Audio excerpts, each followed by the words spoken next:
स्वस्थ भारत के आज के अंक में आप सभी का बहुत बहुत स्वागत है। नमस्कार।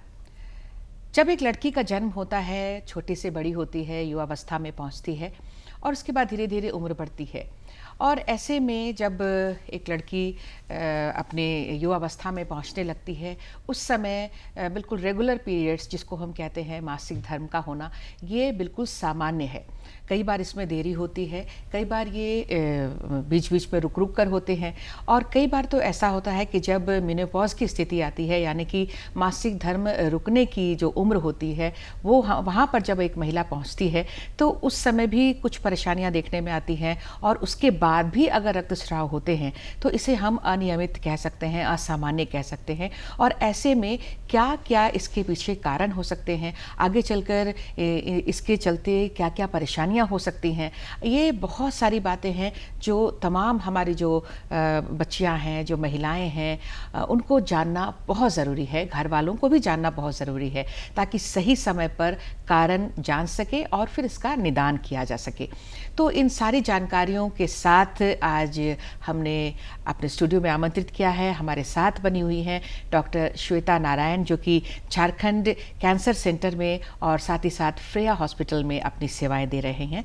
तो डॉक्टर साहब, आपका बहुत बहुत स्वागत है। सर नमस्कार। मैम मैम, ये बहुत ही आज हम लोगों ने महत्वपूर्ण विषय चुना है कि मासिक धर्म का होना। ये तो सामान्य है कि एक बच्ची जब बड़ी होने लगती है, अपने युवावस्था में पहुंचने लगती है, तो मासिक धर्म होता है, लेकिन उस समय भी कुछ अनियमितताएं होती हैं, और बाद में फिर आगे चलकर जो, जैसा मैंने अभी कहा कि आगे चलकर जब मासिक धर्म रुकने की अवस्था होती है, उस समय भी कुछ परेशानियाँ होती हैं, बाद में रक्तस्राव होने लगता है।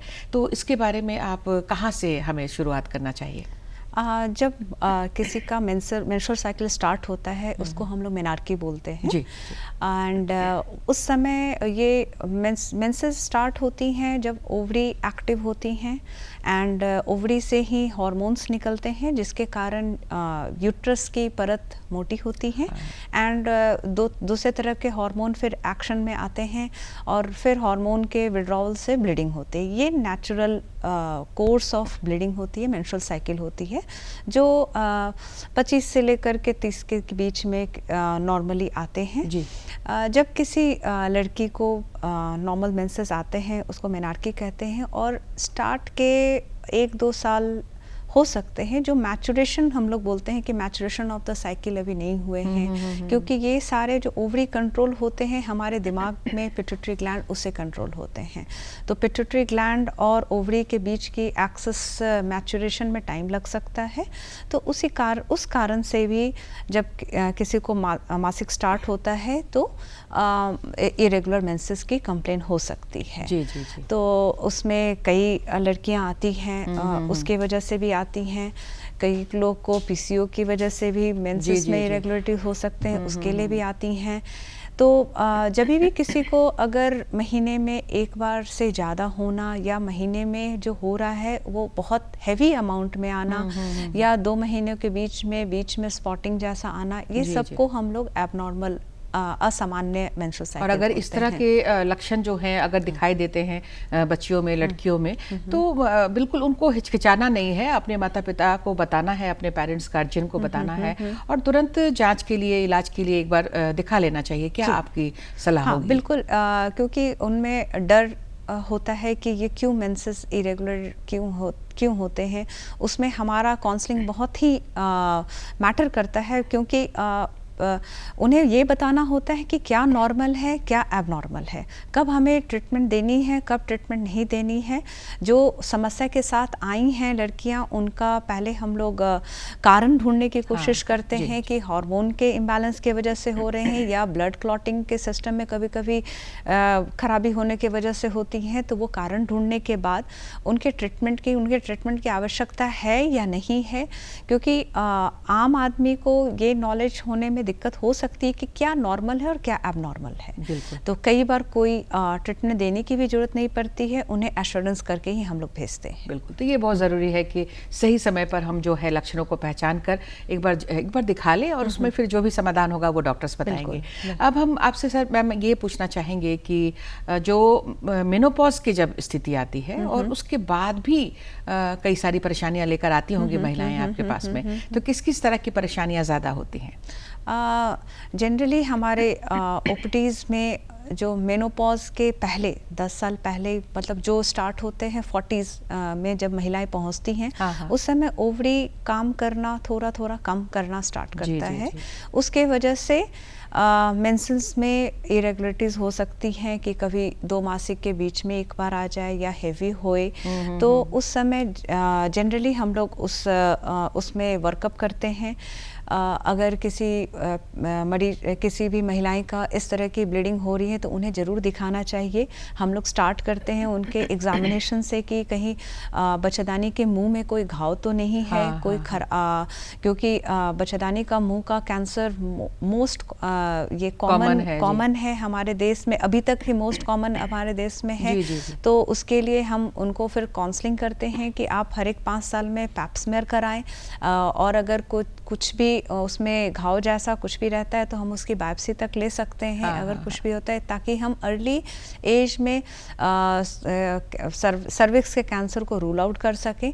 अगर वहाँ सारे चीज़ नॉर्मल होते हैं तो फिर हम लोग एंडोमेट्रियम, ये बच्चेदानी के जो परत होती है उसके कैंसर को रूल आउट करने की कोशिश करते हैं कि कहीं उसमें थक्का तो नहीं, अंदर में थक्का तो नहीं है, उसकी बायोप्सी भी लेने की ज़रूरत पड़ सकती है। कई बार नॉर्मल मैक्सिमम केसेस में, मोर देन 95 केसेस में इन्हें बेनाइन चीज़ें होती है जो कैंसरस फॉर्म नहीं होते हैं, और उसकी भी ट्रीटमेंट देनी होती है, क्योंकि अगर कोई चीज़ एबनॉर्मल है तो फर्स्ट थिंग है कि हमें कैंसर तो रूल आउट करना ही है। बट महिलाएं जो परेशान है जिस ब्लीडिंग से, उनका भी हमें उनका प्रॉब्लम को सॉल्व करना है। तो कई बार मस्सा होने की वजह से, जो कि कैंसर्स नहीं होते, उसकी वजह से भी एबनॉर्मल ब्लीडिंग हो सकते हैं। तो पहले तो उन्हें हमें जांच करना होता है, नीचे से देख करके, अल्ट्रासाउंड के तहत पे, ब्लड रिपोर्ट के तहत पे देख करके फिर उनकी ट्रीटमेंट स्टार्ट करते हैं। कई महिलाओं के मन में रहता है कि हमारी फैमिली कंप्लीट हो गई, अब इसको निकाल दीजिए। जी। तो आज से 30 साल पहले इस पे बहुत सारी स्टडीज़ हुई हैं, बहुत सारे हम लोग उसमें बहुत सारे कंजर्वेटिव ट्रीटमेंट, मतलब कि आपको बच्चेदानी निकालना एक बड़ा ऑपरेशन होता है, जिससे हम लोग महिलाओं को अगर सही तरीके से काउंसलिंग करें कि अगर आप कंजर्वेटिव ट्रीटमेंट में जाते हैं तो आप उसमें कई महिलाएं 1-2 महीने के इलाज से ही ठीक हो जाती हैं, या 1 दिन के इलाज से ठीक हो जाती हैं, जिसमें हम लोग दूरबीन से टेस्ट करते हैं। बहुत सारी एडवांसेस आ गई हैं कि दूरबीन से टेस्ट करके साथ साथ में हमें डायग्नोसिस में मिल जाती है और उसका इलाज भी हो जाता है। तो हम 1 दिन में भी ट्रीटमेंट कर सकते हैं।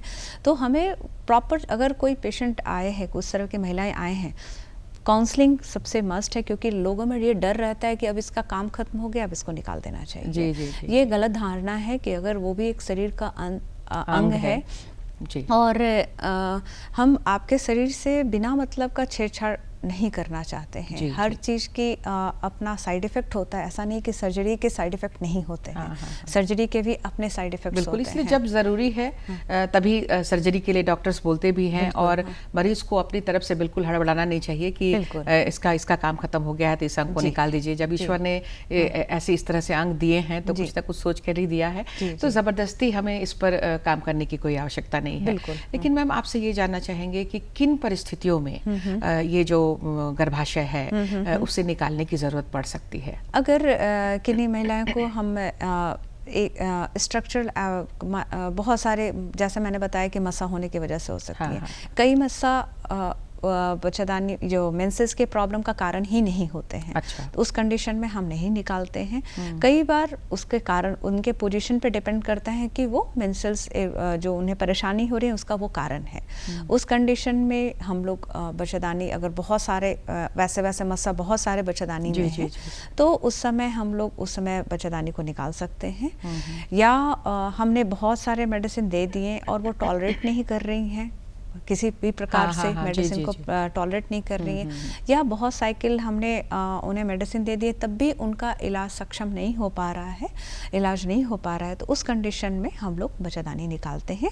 बट आजकल बच्चेदानी हम लोग लैप्रोस्कोपी से ही निकालते हैं। क्योंकि उसमें जो महिलाएं हैं जो 3 दिन में ठीक हो जाती हैं, क्योंकि बहुत बड़ा कटता नहीं है, बस 5 mm की चीरे से ही 3 चीरे से ही वो पूरी की पूरी बच्चेदानी निकल जाती है। और लैप्रोस्कोपी में लोगों को ये डर लगता है कि पूरी तरह से ट्रीटमेंट नहीं हो सकती है। हाँ, जी, क्योंकि ये तो है अवधारणा लोगों के बीच में। बिल्कुल, बट मैं लोगों को ये समझाना चाहती हूँ कि जो अगर हम लोग बड़े चीरे से जाते हैं, ओपन सर्जरी जो करते हैं, उसमें हम लोग अपने आँखों से ही देखते हैं, बट जो हम लोग लैप्रोस्कोपी सर्जरी करते हैं उसमें हम लोग 30 गुना कैमरे से देखते हैं, जिसकी मैग्निफिकेशन 30 गुना होती है। मतलब एक्यूरेसी इसमें ज़्यादा है। ये लोगों को समझने की जरूरत है कि इसमें एक्यूरेसी ज्यादा है पहले की तुलना में। जो सर्जरी अब नए एडवांस तरीके से हो रही है वो ज्यादा परफेक्शन है इसमें। बिल्कुल।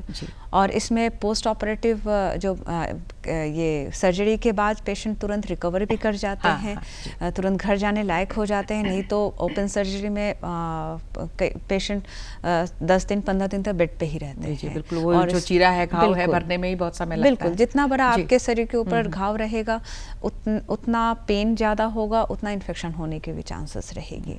तो ये सब चीज़ को हम लोग बचा सकते हैं। जी। और अगर किसी कारण से कैंसर अगर डिटेक्ट हो जाता है, जैसे कि आपने कहा कि गर्भाशय का या गर्भाशय के मुख का कैंसर जो है वो हमारे देश में और हमारे झारखंड की भी अगर बात करें तो बहुत ज़्यादा कॉमन है, बहुत ज़्यादा संख्या है। स्तन कैंसर और ये गर्भाशय का कैंसर बहुत ज़्यादा है। तो अभी चूंकि गर्भाशय की बात हम कर रहे हैं, तो कैंसर जब डिटेक्ट होता है तो इसमें फिर गर्भाशय को निकाल के उसको पूरी तरह से ठीक ये कैंसर हो सकता है क्या? क्योंकि कैंसर जब यही होता है मैम, सवाल सबसे बड़ा यही होता है कि कैंसर एक बार नाम आया तो फिर अब ये ठीक नहीं होगा, अब सीधे मौत के मुंह में जाना है। तो क्या इसमें क्या आप बताना चाहेंगी? गर्भाशय का कैंसर 3 प्रकार से मोटा मोटी हम लोग इसको डिवाइड करते हैं। गर्भाशय का मुख का कैंसर जिसको सर्वाइकल कैंसर कहते हैं, गर्भाशय के अंदर का कैंसर जिसको इंडोमेट्रियल कैंसर कहते हैं, एंड अंडकोश का कैंसर हम लोग कहते हैं जिसको ओवेरियन कैंसर कहते हैं। तो ये गर्भाशय के मुख का कैंसर जो होता है जिसको सर्वाइकल कैंसर कहते हैं, उसके पहले तो बचाव के बारे में भी हमें जानना चाहिए कि अगर सेक्सुअली एक्टिव हुए हैं या शादी के बाद, इंडिया में जनरली हम लोग शादी के बाद ही सेक्सुअली एक्टिव होते हैं, तो इसमें हमें हर एक 3 से 5 साल में पैप स्मेयर करके चीज़ होती है, जो आजकल गवर्नमेंट भी काफ़ी इस पैप स्मेयर को लेकर के सीरियस है, और वो लोग बहुत सारे प्रोग्राम उन्होंने बनाया हुआ है कि योजनाएं हैं कि आपको जागरूकता लोगों में फैलाई जा रही है कि आपको हर एक 3 से 5 साल में पैप स्मेयर कराना ही कराना है। और मैं जब भी इस प्रोग्राम में आती हूँ मैं पैप स्मेयर के बारे में ज़रूर बोलती हूँ कि पैप स्मेयर कराना ही चाहिए। ये कैंसर को डेवलप, अगर मान लीजिए किसी को डेवलप हो रही है, उस दौरान ही ये पकड़ लेती है। और अगर हम लोग, जैसे आप बताएं कि अगर किसी को कैंसर डिटेक्ट हो रहा है अर्ली में, तो अगर हम लोग उस समय पकड़ते हैं तो सिर्फ हम उस समय सिर्फ गर्भाशय का सर्जरी करके वो महिलाएं पूरी तरह से ठीक हो सकती हैं। बिल्कुल, इसीलिए कैंसर के बारे में हम लोग कहते हैं कि तुरंत जांच ना आए आंच। तो जैसे ही ये लक्षण दिखाई दे, इसके लिए अवेयरनेस, जागरूकता बहुत ज़रूरी है। तो महिलाएं इसमें जो हिचक जाती हैं, बोलने में थोड़ा सा सकुचाती हैं, जैसे आप भी देखती होंगी महिलाएं जो खास करके जो ग्रामीण क्षेत्रों से आती हैं, तो महिलाओं को ये हिचकना नहीं है और पहले बताना है। हाँ, महिलाओं को प्रॉब्लम के पहले स्क्रीनिंग प्रोग्राम वो होती है कि जो आपको प्रॉब्लम के पहले आना है। स्क्रीनिंग प्रोग्राम मतलब आपको हम लोग बिना कारण का ही देखेंगे कि आपको कोई प्रॉब्लम हो चाहे ना हो, आपको हर एक 3 से 5 साल में अपने गायनेकोलॉजिस्ट से पैप स्मेयर कराना है। सर्वाइकल कैंसर को बचाने के लिए हम लोग पैप स्मेयर कराते हैं, और आजकल वैक्सीन बहुत अच्छी आ गई है जिसका हम लोग लड़कियों में 9 साल से ऊपर से लेकर के 45 साल तक महिलाओं को दे सकते हैं। तो ये 2 चीज़ अगर हम लोग अपनाएं तो हम लोग सर्वाइकल कैंसर को, सर्विक्स के मुख का, ये बचा देने के मुख के कैंसर को पूरी तरह से गायब कर सकते हैं। बिल्कुल, ये टीका जो आपने बताया वो लेने से इसमें रोकथाम हो जाती है। और पहले ये 4 मेन, जो ये cervical cancer mainly human papilloma virus की वजह से होती है, तो ये उसी के खिलाफ टीका है। तो इसे अगर हम दे देते हैं तो मैक्सिमम जो कैंसर, जो हाई रिस्क कैंसर जो कॉज करते हैं, हाई रिस्क वायरस जो सर्विक्स कैंसर को कॉज करते हैं, उसके अगेंस्ट ये टीका है।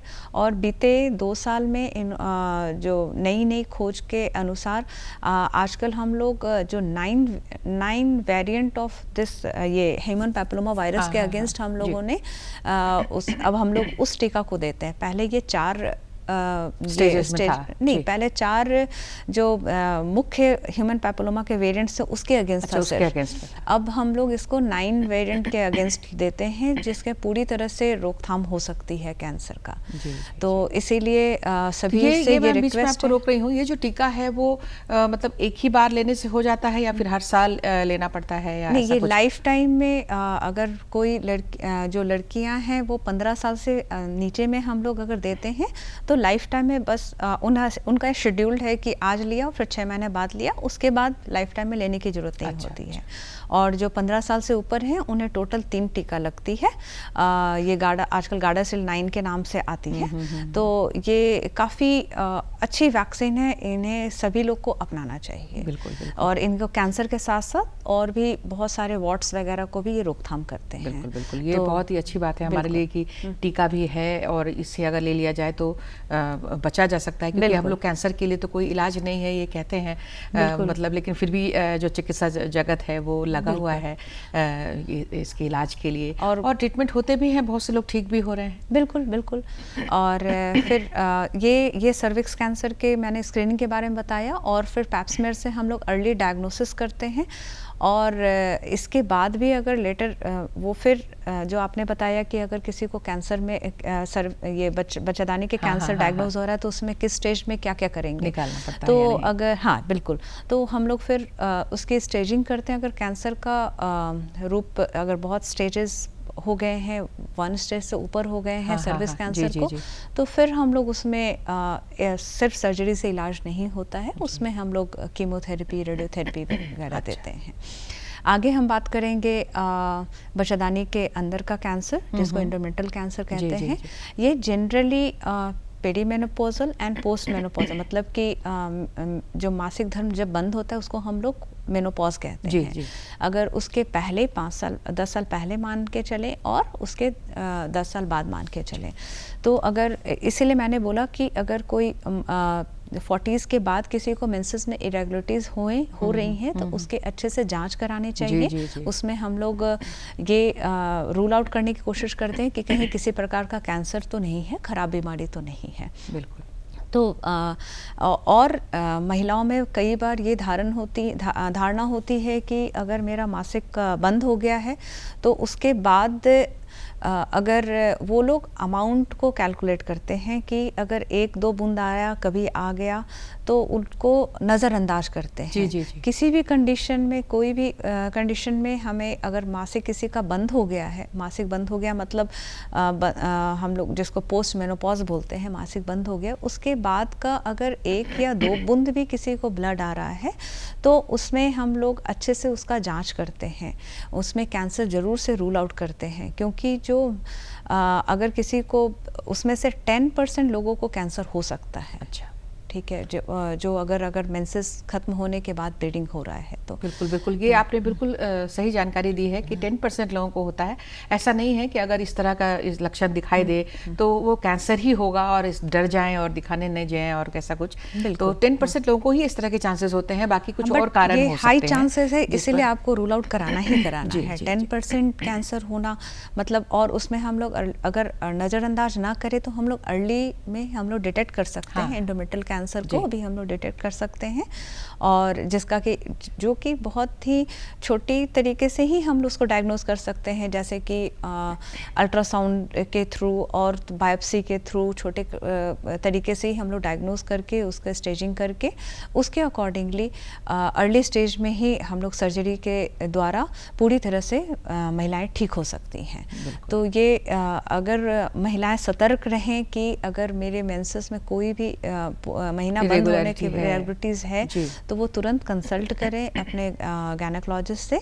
और ये 90% में तो नॉर्मल ही रहेगा, लेकिन 10% में अगर किसी को कैंसर है तो अगर और उसको हम लोग अर्ली स्टेज में पकड़ ले रहे हैं तो ये बहुत बड़ा हमारी कामयाबी के अंदर गणित होगा। बिल्कुल, और इसीलिए हम बार बार कहते हैं इसमें सचेत होना, मतलब जागरूक होना बहुत ज़रूरी है। जानकारी तो हम दे ही रहे हैं, तो जानकारियों से लैस होंगी बच्चियां, महिलाएं, और तो उसके बाद वो फिर पूरी तरह से जानकार हो जाती हैं, जागरूक हो जाती हैं। तो इस तरह के जो लक्षण तुरंत दिखाई दे और तुरंत पकड़ में आता है और तुरंत कैंसर ठीक भी हो जाता है, इसलिए ऐसा बिल्कुल नहीं समझना है, देर हमें नहीं करनी है। कई बार जो आजकल जो देर से बच्चा होने की जो शिकायत हो रही है, या कई बार गर्भपात हो जा रहा है, या गर्भधारण में मुश्किलातें जो हैं वो आ रही हैं, तो वो अभी जो हम लोग बात कर रहे हैं मेंसेस के इरेगुलरिटी की, तो क्या ये वन ऑफ द रीजन हो सकता है?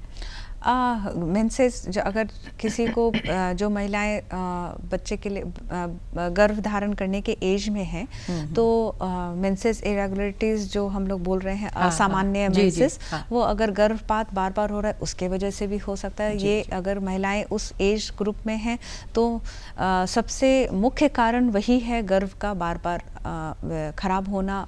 कोई भी महिलाएं अगर बीच में ऐसे मेंस्ट्रुअल इरेगुलरिटीज आते हैं तो हम लोग सबसे पहले प्रेगनेंसी टेस्ट ही करते हैं, क्योंकि वो कंसीव कर सकती हैं और उनका गर्भपात हो सकता है। इसलिए भी ब्लीडिंग हो रही है और उनको पता नहीं है, इसके लिए ब्लीडिंग हो रही है और पता नहीं चल रहा है।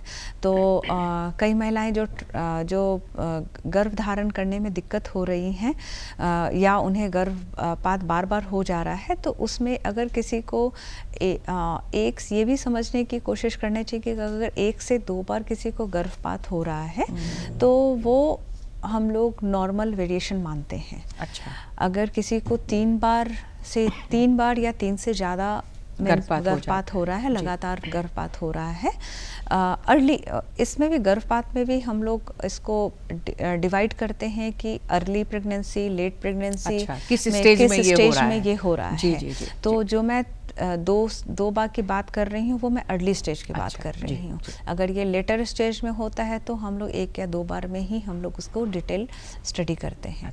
अगर अर्ली में किसी को गर्भपात हो रहा है, जो फर्स्ट 12 वीक्स जो हम लोग बोलते हैं, तो अगर उसमें गर्भपात हो रहा है तो 1 से 2 बार किसी को अर्ली मतलब 6 to 8 वीक्स में हो जा रहा है गर्भपात, तो वो नॉर्मल वेरिएशन होते हैं। क्योंकि और उनके इस गर्भपात का आप खाने पीने, ट्रैवल करने और एक्सरसाइज करने से कोई लेना देना नहीं होता है। ये लोगों में धारणाएं हैं कि हम बेड रेस्ट करें तो हमारा गर्भपात नहीं होगा। गर्भपात तभी होता है जब अंदरूनी खराबी होती है। अंदरूनी खराबी कहने का मतलब है कि हर एक इंसान क्रोमोसोम्स 46 क्रोमोसोम से बने होते हैं। 23 मदर से आते हैं, 23 फादर से आते हैं। तो और ये जो प्रेगनेंसी जो बनती है वो बहुत ही जटिल प्रक्रिया होती है।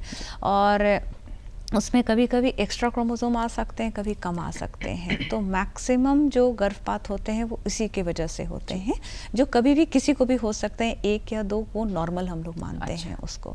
तो उसके लिए हम लोग डिटेल स्टडी नहीं करते हैं, क्योंकि ऐसी महिलाओं को फिर हम लोग एश्योरेंस करते हैं कि अगर आपका 1 से 2 हुआ है तो आपकी नेक्स्ट प्रेगनेंसी जरूरी नहीं हो गर्भपात ही हो। वो अगर गर्भपात ही और आप नॉर्मल में आपके प्रेगनेंसी हो सकते हैं। अगर किसी के 3 या उससे ज़्यादा गर्भपात होते हैं तो हम लोग उसमें डिटेल स्टडी करते हैं, क्योंकि उसमें या तो जो महिलाएं हैं उसमें खून थक्का होने की बीमारी हो सकती है, या बच्चादानी में दीवार हो सकती है।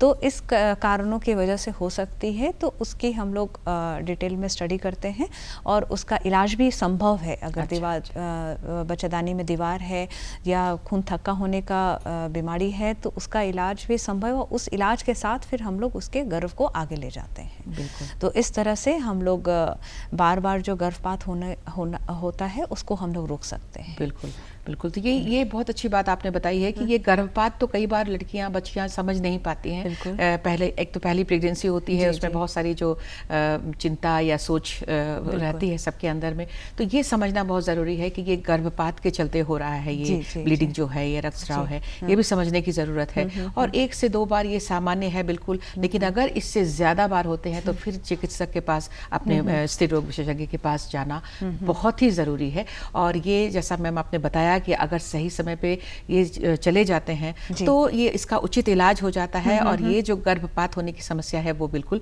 खत्म हो जाती है और फिर से आराम से जो है वो गर्भधारण करने में कोई मुश्किल नहीं होती है। इसमें ये जो हमने आज ऐसा विषय चुना है मैम कि इसमें कभी ये खत्म होने वाला विषय नहीं है। अब बच्चा नहीं हो रहा है, किसी को दिक्कत हो रही है गर्भधारण करने में, तो और भी बहुत सारी चीज़ें अब आ गई हैं, बहुत सारे चिकित्सा जो है वो आ गए हैं। तो हम कोशिश करेंगे कि अगले अंक में ये सारी जानकारियाँ हम अपने दर्शकों तक पहुँचाएँ। अब आज मुझे समय इजाज़त नहीं दे रहा है कि आपसे और सवाल करूँ मैं, तो फिर से मिलेंगे इसी उम्मीद के साथ। मैम आपका हम बहुत बहुत धन्यवाद करते हैं, आपने अपना कीमती वक्त हमें दिया, बहुत सी महत्वपूर्ण जानकारियाँ लोगों तक पहुँची हैं आपके माध्यम से। आपका बहुत बहुत धन्यवाद, नमस्कार। और आप सभी दर्शकों को भी बहुत बहुत धन्यवाद, नमस्कार।